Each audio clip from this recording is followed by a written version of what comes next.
안녕하세요. 요즘 정말 시끄러운 이야기죠. 개그우먼 박나래 씨가 수억 원대 횡령이라는 정말 충격적인 논란에 휩싸였습니다. 이 의혹, 전 매니저들이 제기한 거라고 하는데요. 과연 진실은 뭘까요? 오늘 그 복잡한 속사정을 한번 제대로 파헤쳐 보겠습니다. 자, 이 논란의 가장 핵심적인 부분, 바로 이겁니다. 회사 돈, 그것도 무려 3억 원이 박나래 씨의 전 남자친구에게로 넘어갔다? 와, 이게 대체 어떻게 된 일일까요? 어떻게 이런 이야기가 나오게 됐는지 지금부터가 진짜 시작입니다. 이 모든 사건의 무대가 되는 곳이 바로 엔파크라는 회사입니다. 박나래 씨가 만든 1인 기획사인데요. 여기서 좀 특이한 점이 있어요. 서류상 대표가 바로 박나래 씨의 어머니라는 겁니다. 이 구조 이따가 계속 나올 테니까요. 꼭 기억해 두시는 게 좋습니다. 아주 중요한 배경이거든요. 사실 이 논란이 갑자기 툭 튀어나온 건 아니에요. 원래 직장 내 괴롭힘 문제가 먼저 있었거든요. 그런데 이제는 그 수준을 넘어서서 금융범죄, 즉 횡령 혐의까지 나오면서 판이 완전히 커져버린 거죠. 이제 완전히 새로운 국면으로 들어선 겁니다. 그럼 전 매니저들이 주장하는 게 정확히 뭐냐? 바로 이겁니다. 박나래 씨가 전 남자친구를 유령 직원으로 등록했다는 거예요. 실제로 일은 안 하는데 이름만 올려놓고 이걸 이용해서 회사 돈을 빼돌렸다는 거죠. 자, 그렇다면 매니저 측에서는 그냥 그랬다더라 하는 걸까요? 아니죠. 꽤 구체적인 액수들을 근거로 들고 나왔습니다. 그들이 주장하는 돈의 흐름을 하나씩 짚어보겠습니다. 우선 첫 번째, 바로 급여입니다. 2025년 1월부터 11월까지 약 11개월 동안 총 4,400만 원. 이 돈이 월급이라는 이름으로 전 남자친구 통장에 꽂혔다고 주장하는 겁니다. 그리고 바로 이게 이 사건의 하이라이트입니다. 월급은 월급이고 그거랑은 별개로 회사 돈 3억 원이 와 진짜 어마어마한 금액이죠. 이 3억 원이 전 남자친구의 집 보증금으로 나갔다는 겁니다. 이게 바로 횡령 의혹의 핵심이에요. 자, 그럼 매니저 측 주장을 한 번에 싹 정리해 볼까요? 전 남자친구는 일도 안 하는 가짜 직원인데 월급으로 4,400만 원, 집 보증금으로 3억 원을 받아갔다. 그리고 여기서 끝이 아니에요. 정작 매니저인 자기들은 안 들어준 4대 보험을 그 전 남자친구랑 박나래 씨 어머니는 꼬박꼬박 내고 있었다. 이건 뭐 차별 아니냐, 이런 문제까지 제기한 거죠.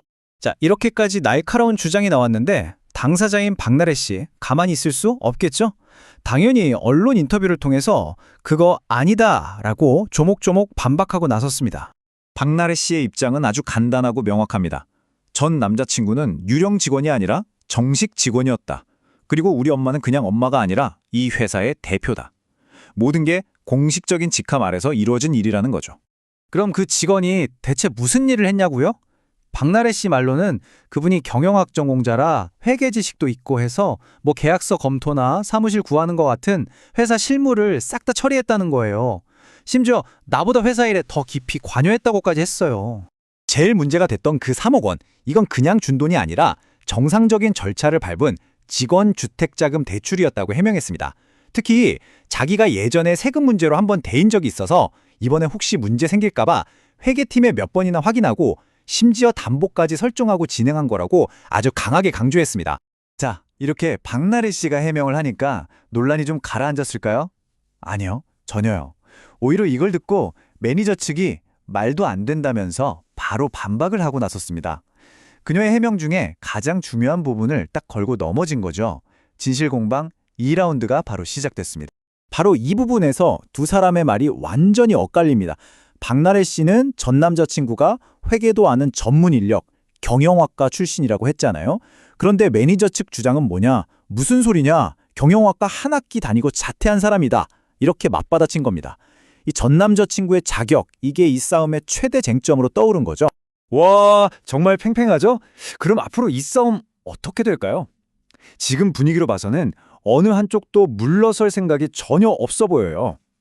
그래서 이 갈등은 꽤 오랫동안 계속될 것 같습니다. 이 상황이 얼마나 빨리 악화됐는지 한번 보세요. 자, 2026년 1월 14일에 박나래 씨가 그는 정식 직원이었다고 인터뷰를 하죠. 그랬더니 바로 다음 날 15일에 매니저 측이 무슨 소리, 학력부터가 거짓말이다 라면서 재반박을 한 거예요. 정말 단 하루 만에 상황이 완전히 뒤집힌 거죠. 앞으로 벌어질 일들은 사실 좀 뻔히 보이긴 합니다. 계속 이런 식으로 언론을 통해 폭로전이 이어지면 이걸 보는 대중들은 점점 피로감을 느끼겠죠.